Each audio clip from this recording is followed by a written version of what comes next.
नमस्कार। आज हम 8 सितंबर 2022 की महत्वपूर्ण खबरों पर चर्चा करेंगे। भारतीय बाजार आज सकारात्मक रुख के साथ खुले।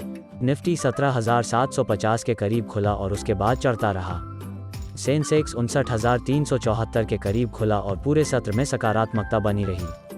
सुबह करीब 11:15 बजे निफ्टी 17,746 के आसपास और सेंसेक्स 59,478 के आसपास कारोबार कर रहा था। भारत की सबसे बड़ी एयरलाइन इंडिगो के सह संस्थापक राकेश गंगवाल मिंट द्वारा समीक्षा की गई सौदे की शर्तों के अनुसार इंटरग्लोब एविएशन लिमिटेड में एक ब्लॉक डील के माध्यम से 2.8% हिस्सेदारी बेचेंगे, जिससे उन्हें कम से कम $250 मिलियन मिलेंगे।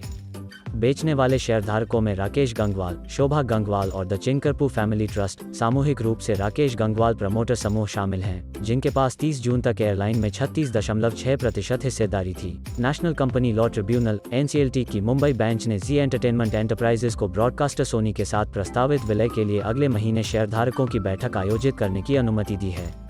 जुलाई में जी प्रसारण और मनोरंजन समूह को कलर्व मैक्स एंटरटेनमेंट के साथ प्रस्तावित विलय के लिए BSE और NSE से मंजूरी मिली।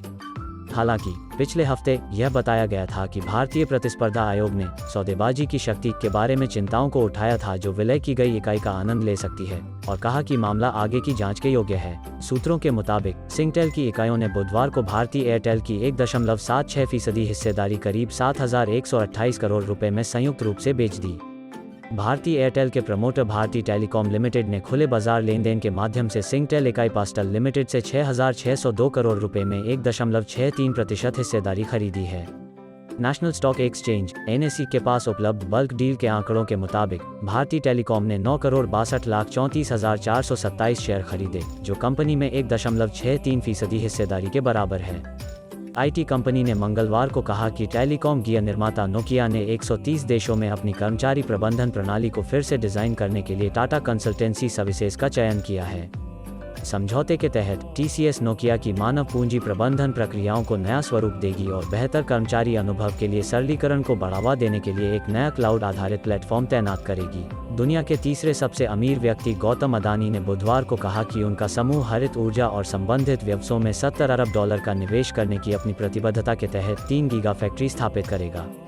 अदानी ने कहा कि इससे दुनिया की सबसे एकीकृत हरित ऊर्जा मूल्य श्रृंखला बन जाएगी।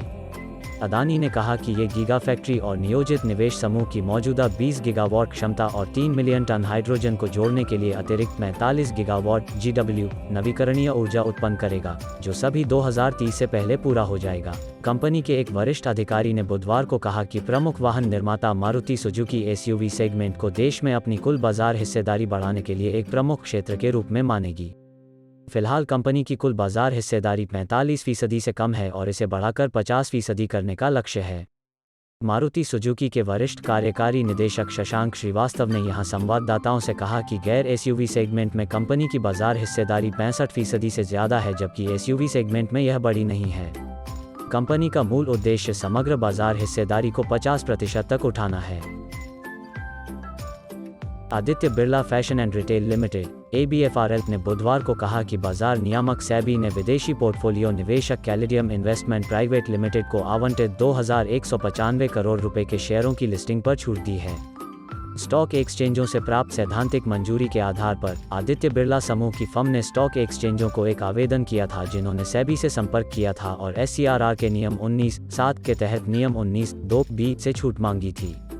कंपनी के अधिमान्य मुद्दे के अनुसार वार्टों की प्रस्तावित सूची के संबंध में लार्सन एंड टुब्रो समूह की कंपनी माइंडट्री कोलकाता में एक विकास केंद्र स्थापित करने की योजना बना रही है, जो अगले 4-5 वर्षों में 15,000 से 20,000 लोगों के लिए रोजगार के अवसर पैदा कर सकता है, कंपनी के एक अधिकारी ने बुधवार को यहां कहा। उन्होंने कहा कि IT सेवा फर्म ने अब तक पश्चिम बंगाल की राजधानी में अपनी मौजूदा सुविधा में 1,700 लोगों को शामिल कर लिया है। IT कंपनी ने मार्च में कोलकाता में अपना पहला विकास केंद्र खोलने की घोषणा की थी। कंपनी द्वारा BSE को जारी एक विज्ञप्ति के अनुसार अदानी समूह ने ₹294 प्रति शेयर पर अतिरिक्त 26% हिस्सेदारी 16.76 मिलियन शेयर हासिल करने के लिए एक खुली पेशकश की है। ओपन ऑफर 17 अक्टूबर से शुरू होकर 1 नवंबर को खत्म होगा। आज के लिए इतना ही। आशा है कि वीडियो जानकारीपूर्ण था। ऐसी ही और खबरों के लिए कृपया हमारे चैनल को लाइक और शेयर करें। धन्यवाद।